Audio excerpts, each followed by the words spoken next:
හොඳයි පුතේ. ඔන්න අද ගැටලුව. බීජගණිතයේ ගැටලුවක්මයි.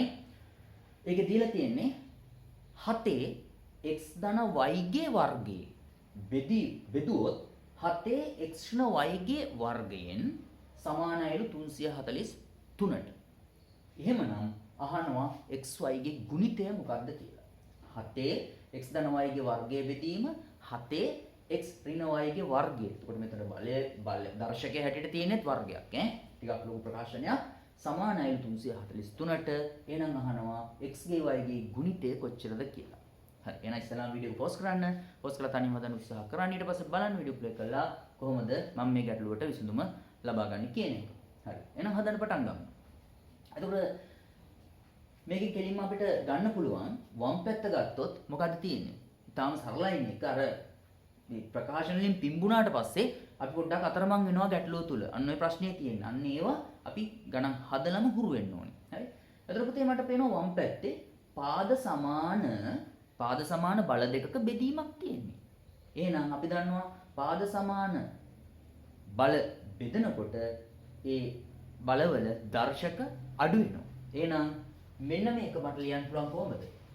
7 x ධන y ගේ සම්පූර්ණ වර්ගයෙන් අඩු වෙනවා. මොකද්ද? මේ බලයෙන් මේ දර්ශකයෙන් මේ යට දර්ශකයේ අඩු වෙනවා x ඍණ y ගේ සම්පූර්ණ වර්ගය. හරි? ඔන්න මේ දර්ශකයේ අඩු වුණා හරියට නේද? මොකක් හරි දැන් 7 x වෙනි බලය බෙදීම 7 y වෙනි බලය තිබුණොත් දැන් මෙතන x වගේ ඉන්නේ කවුද? මේ පොකුර. හරි? මෙතන y වගේ ඉන්නේ මේ පොකුර. x ඍණ y ගේ වර්ගය. එතකොට මේක අපිට පාද සමානයි. දර්ශක අඩු කරනවා මොකද්ද? x ගෙන් අඩු කරනවා කවුද? y. පාද සමාන බල බෙදීමේදී ඔය රීතිය අපි දන්නවා. ඒක තමයි මෙතෙන්දී යෙදුවේ. ටිකක් අර ප්‍රකාශනයේ විශාලයි. දැන් මොකද වෙන්නේ? දැන් මට පේනවා මේ දකුණු පැත්තේ තියෙන 343. අපිට හොඳට දැකලා පුරුදු කෙනෙක් කවුද මේ? එයාත් 7 හා සම්බන්ධයි. කවුද? 343 කියන්නේ 7 තුන්වෙනි බලයනේ. 7 වරක් 7. එහෙනම් මට දකුණු පැත්ත ලියා ගන්න පුළුවන් 7 තුන්වෙනි බලය කියලා. දැන් මොකද වෙන්නේ? දෙපැත්තේ අගයත් සමානයි, දෙපැත්තේ පාදයට සමානයි. අපි දන්නවා මොකද්ද? මොකක් හරි x ගේ a වෙනි බලය සමානයි x ගේ b වෙනි බලය වගේ අවස්ථාවක් තිබුණොත් පාද සමානයි. දර්ශක දෙක සමාන වෙනවා. a සමාන වෙනවා මොකටද? b ට.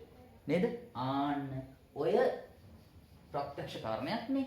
ඒක දාන්න පුළුවන් මෙතෙන්ට මොකද්ද? එම නිසා x ධන y ගේ සම්පූර්ණ වර්ගය ඍණ x ඍණ y ගේ සම්පූර්ණ වර්ගය අනිවාර්යෙන් සමාන වෙනවා වම් පැත්තේ දර්ශකයට දකුණු පැත්තේ දර්ශකය. වම් පැත්තේ දර්ශකයේ තියෙන ලොකු ප්‍රකාශනයක්. හරි? ඒ දර්ශක දෙක සමාන විය යුතුයි ප්‍රත්‍යක්ෂණ. දැන් මේක සුළු කරමු. දැන් බලන්න මේ තියෙන මොකද්ද? x වර්ගය ධන 2xy ධන y වර්ගය ඍණ ඔන්න මෙතන වරහණක් ඇතුලේ ප්‍රකාශනය සුළු කරලා දාන්න ඕනේ. මොකද්ද? x වර්ගය ඊට පස්සේ පද දෙකේ ගුණිතය ඍණ xy ඒකේ දෙගුණය ඍණ 2xy. ඊගාවට මෙතන දෙවෙනි පදයේ වර්ගය ඍණ උනත් ධන උනත් ධන y වර්ගය සමානයි 3යි කියලා වුණ අපිට වම් පැත්ත සුළු වෙලා එනවා. දැන් වරහණ ඉවත් කරමු. එතකොට මොකක්ද දෙන්නේ? x වර්ගය ධන 2xy ධන y වර්ගය ඍණ x වර්ගය ඍණයි ධනයි ඍණයි ධන 2xy ආයි ඍණයි ධනයි ඍණ y වර්ගය සමානයි 3යි කියලා එනවා. දැන් මොකද වෙන්නේ?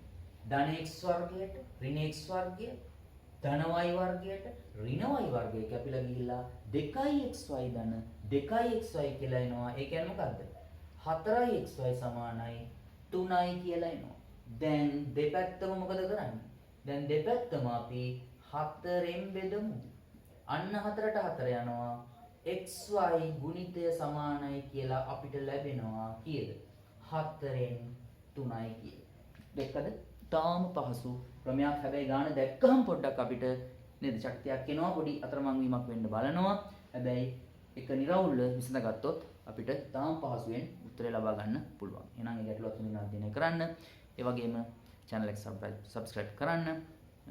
ලයික් එකක් දාන්න, කමෙන්ට් කරන්න. එහෙනම් ඊළඟ වීඩියෝ එකකින් අපි තවත් රසවත් ගැටලුවකින් හමු වෙමු.